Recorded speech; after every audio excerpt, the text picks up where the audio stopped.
नमस्कार, मैं हूं आपके साथ विशाल कालरा। महानगरों की बड़ी खबर दिखाने वाले इस बुलेटिन में आपका स्वागत है और आपको महानगरों की हर छोटी बड़ी खबर से रूबरू कराएंगे। लेकिन आज सबसे पहले आपको आज की सबसे बड़ी तस्वीर, सबसे अहम खबर बताते हैं।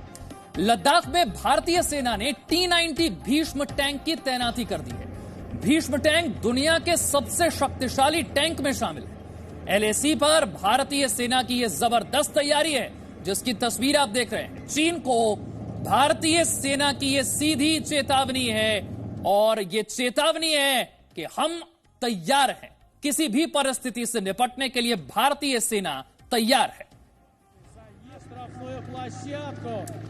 T-90 भीष्म टैंक की तैनाती सबसे घातक हथियारों में से एक, दुनिया के सबसे शक्तिशाली टैंकों में से एक T-90 भीष्म टैंक, जिसकी तैनाती लद्दाख में की गई है, जो बताता है कि भारत की तैयारी क्या है। लद्दाख में कैसे अब मनोवैज्ञानिक बढ़त बना ली है भारत ने। चीन की सेना से एक कदम आगे सोचता है भारत। लद्दाख में भीष्म टैंक का मतलब क्या है, जरा आपको यह समझाते हैं। क्यों भीष्म टैंक को तैनात किया गया और इसके मायने क्या है। लद्दाख में भारतीय सेना का यह सबसे बड़ा शक्ति प्रदर्शन है। भारतीय सेना अब युद्ध जैसे हालात से निपटने के लिए तैयार है। भारतीय सेना अब दुश्मन से एक कदम आगे चल रही है। सीमा पर चीन का अतिक्रमण अब बर्दाश्त नहीं होगा, यह बहुत सीधा संदेश है। घुसपैठ के इलाके से चीन को पीछे हटना ही होगा, यह चेतावनी है। और अब रुख करते हैं महानगरों की खबरों का। दिल्ली में डीजल पेट्रोल से महंगा हो गया है, तो वहीं मुंबई से आज एक बार फिर चीन की कंपनियों को 500 करोड़ का झटका मिला है। मुंबई एडिशन में इस खबर पर बात करेंगे, लेकिन पहले बात दिल्ली की करते हैं। दिल्ली में डीजल पेट्रोल से महंगा हो गया है। डीजल हमेशा से पेट्रोल से सस्ता रहा है, लेकिन दिल्ली में ऐसा क्या हुआ कि डीजल ने पेट्रोल को पीछे छोड़ दिया है। क्या है यह अंक गणित, जरा समझाते हैं आपको।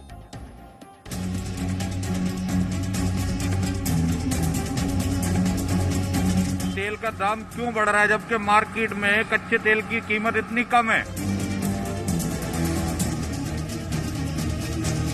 3 महीने से लोग बार माइनस में, उसमें और माइनस में गवर्नमेंट ने कर दिया है हमें।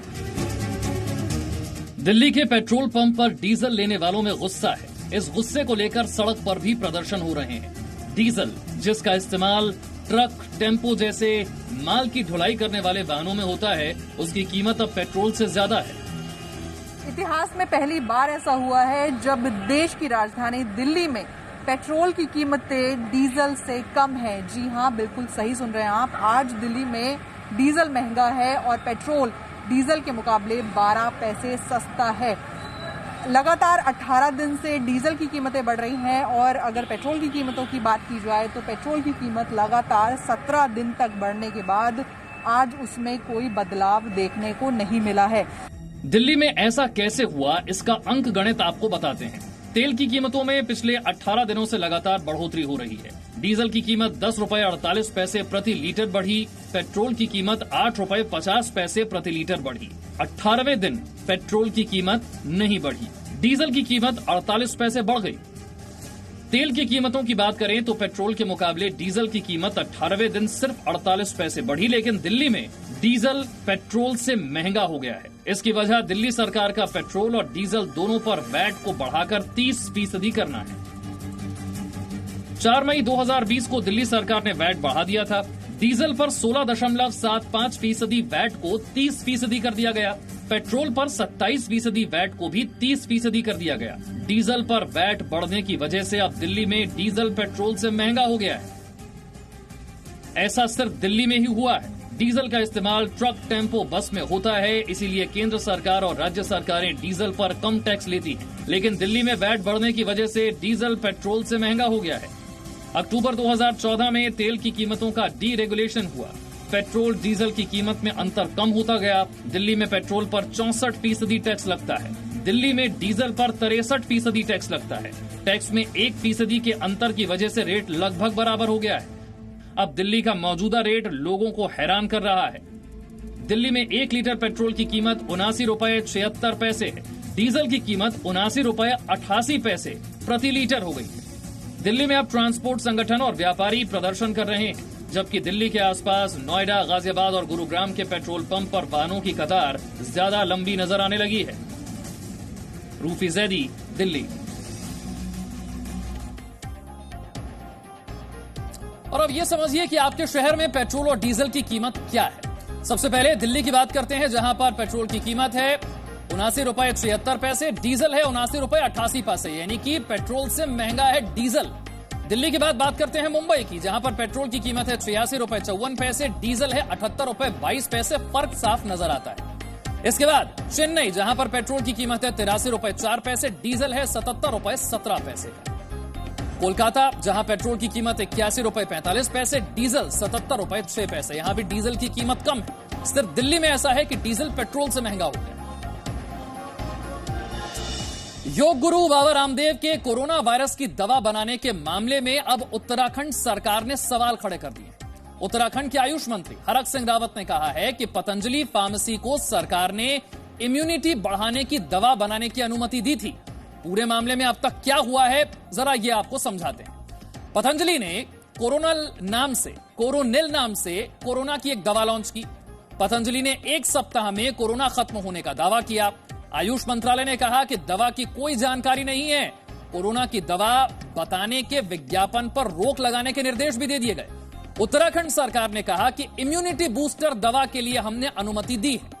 बुखार और खांसी की दवा के लिए इजाजत दी गई है, यह ड्रग विभाग की तरफ से कहा गया। पतंजलि ने जरूरी कागज आयुष मंत्रालय में जमा करवा दिए हैं। पूजा ज्यादा जानकारी के साथ हमारे साथ है। पूजा, जो दावा बाबा रामदेव का था और जो बात आयुष मंत्रालय की तरफ से कही जा रही है, क्या बातें हैं ये?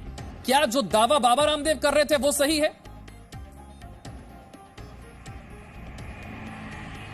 देखिए, बाबा रामदेव ने कोरोनिल नाम की दवा को ये कहकर बाजार में उतारा कि ये कोरोना का शर्तिया इलाज कर सकती है, लेकिन उत्तराखंड के जिस डिपार्टमेंट ने इस दवा को लाइसेंस दिया और मंजूरी दी, उन्होंने ये कहा कि ये दवा बुखार का, खांसी का इलाज कर सकती है, आपकी सांस को बेहतर कर सकती है और आपकी इम्यूनिटी बढ़ा सकती है। ये कहीं नहीं कहा गया कि ये कोरोना वायरस का इलाज है।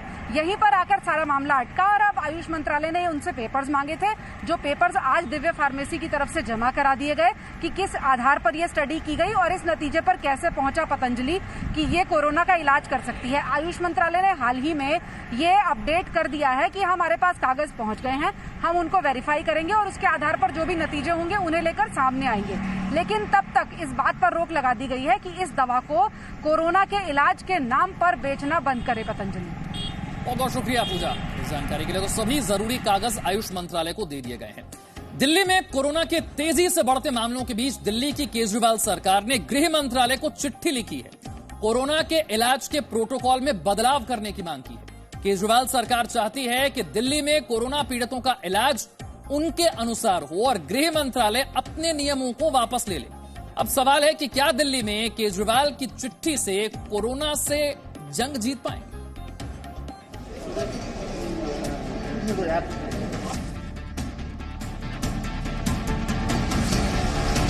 दिल्ली में एक तरफ कोरोना से पीड़ित लोग सरकार से बेहतर इलाज की उम्मीद में हैं, तो दूसरी तरफ दिल्ली की सरकार इन दिनों चिट्ठियां लिखने में लगी है। दिल्ली सरकार ने उपराज्यपाल को चिट्ठी लिखकर मांग की है कि कोरोना पीड़ितों को क्वारंटाइन में भेजने का नियम वापस हो, बिना लक्षण वाले मरीज घर पर ही आइसोलेट रहें। लेकिन जब उपराज्यपाल की तरफ से 2 दिनों तक कोई जवाब नहीं मिला, तो दिल्ली के उप मुख्यमंत्री मनीष सिसोदिया ने गृह मंत्री अमित शाह को इस बारे में चिट्ठी लिखी है। गृह मंत्री अमित शाह जी को भी चिट्ठी लिखी है इस बात को लेके कि सर, दिल्ली में आप खुद इंटरवीन कर रहे हैं और आप काफी सक्रिय रूप से और सहयोगात्मक रूप से इंटरवीन कर रहे हैं, लेकिन ये जो व्यवस्था लागू हो गई है इसको बंद करवाइए, नहीं तो इसकी वजह से हाहाकार मच जाएगा पूरी व्यवस्था की वजह से। आज दिल्ली के मुख्यमंत्री अरविंद केजरीवाल अपनी टीम के साथ एलएनजेपी अस्पताल के पास के बैंक्वेट हॉल पहुंचे। यहां कोरोना के मरीजों को रखने का इंतजाम किया गया है, लेकिन यहां भी उन्होंने एक बार फिर केंद्र सरकार से दिल्ली में कोरोना मरीजों के इलाज के लिए पुराने सिस्टम को लागू करने की मांग की। तो ऐसे जबरदस्ती का ये ऑर्डर निकालना जो केंद्र सरकार ने निकाला है, ये मुझे लगता सही नहीं है। जो घर में ठीक हो सकते हैं उनको घर में रहने दो, इतने बेड कहाँ से लाएंगे? और जिनको अस्पताल की जरूरत है उनको अस्पताल में ले जाओ। केंद्र सरकार से निवेदन है, उन्होंने जिस भी कारण से निकाला ऑर्डर, हो सकता है कुछ गलतफहमी रही होंगी, अब उस ऑर्डर को वापस लेना है।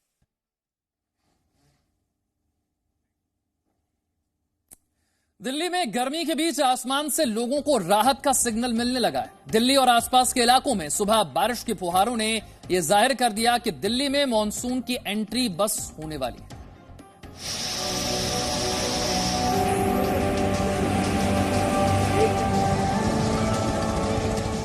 आज सुबह दिल्ली के लोगों ने एक बार फिर मॉनसून की बारिश का ट्रेलर देखा। कई सड़कों पर पानी भर गया। दफ्तर जाने के दौरान ट्रैफिक की धीमी रफ्तार से लोगों को एहसास हो गया कि अब मॉनसून का इंतजार खत्म होने वाला है। मौसम विभाग के मुताबिक दिल्ली में होने वाली बारिश प्री मॉनसून की फुहारें हैं और कल यानी 25 जून को दिल्ली में मॉनसून की एंट्री से तेज बारिश हो सकती है। जैसा कि हमने कहा था 24-25 से उत्तर पश्चिम भारत के ज्यादातर हिस्सों में मॉनसून आने की जो परिस्थितियां हैं अनुकूल बन जाएंगी और बिल्कुल ठीक वैसे ही हुआ। दिल्ली में भी कुछ हिस्सों में वर्षा मिली और वेस्ट यूपी के भी कुछ हिस्सों में आज हमें वर्षा मिल गई है। तो ये मान के चले अगले 24 घंटों में बाकी के जो हिस्से हैं हमारे पश्चिमी यूपी के और दिल्ली के और कुछ और हिस्से जो है पंजाब में उनमें वर्षा मिलेगी। मौसम विभाग के अनुमान के मुताबिक दिल्ली और इसके आसपास 2 दिनों तक तेज बारिश हो सकती है। दिल्ली में बारिश से तापमान में कमी आएगी और दिल्ली के लोगों को गर्मी से राहत मिल सकेगी। दिल्ली से वरुण भसीन के साथ ब्यूरो रिपोर्ट जी मीडिया। और अब इस वक्त की बड़ी खबर, भारत और चीन के बीच पूर्वी लद्दाख पर चर्चा हुई है और चीन से गलवान हिंसा पर भी बातचीत हुई है। ये विदेश मंत्रालय की तरफ से कहा गया है। गलवान हिंसा पर चीन से चिंता जताई गई है। भारत और चीन के बीच बैठक में एलएसी के सम्मान पर जोर दिया गया है। राजनयिक और सैन्य स्तर पर बातचीत जारी रहेगी, इस पर भी सहमति बनी है। विवाद के शांति से समाधान के लिए ये बातचीत आगे भी जारी रहेगी, यानी कि राजनयिक स्तर पर भी सैन्य स्तर पर भी ये बातचीत आगे जारी रहेगी। विवाद को शांति से सुलझाया जा सके, इसके लिए ये बातचीत आगे भी चलेगी। और अब मुंबई की खबरों के लिए रुक करते हैं हमारे मुंबई एडिशन पर। Presenting B News app available on Google Play and App Store. Download it now.